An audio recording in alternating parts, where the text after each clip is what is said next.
Un petit côté cours de récré. Donald Trump cogne sur les journalistes qui l'ont le plus contrarié l'an dernier. Sur Twitter, son bac à sable préféré, le président américain a annoncé la publication d'un palmarès des fake news doté de 11 prix de l'information bidon.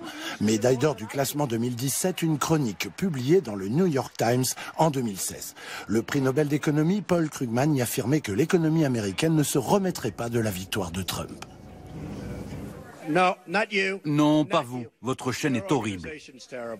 CNN, ennemi intime du président américain, est cité 4 fois. Difficile toutefois de savoir sur quels critères les lauréats ont été distingués. L'an dernier, Trump avait même traité CNN et d'autres médias d'ennemis du peuple.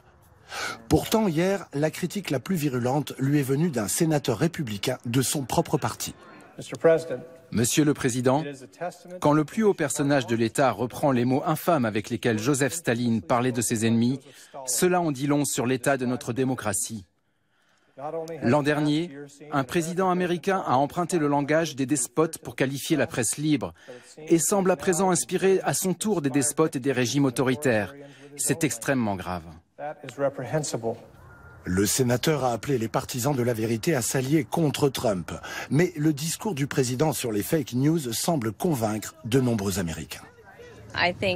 Je pense que ce que disent les médias, c'est plus de la propagande que des vraies infos.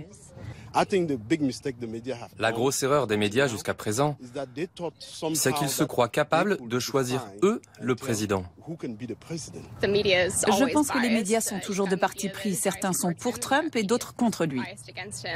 Fausse info ou pas, l'attitude de Donald Trump face aux médias complique le travail de nombreux journalistes.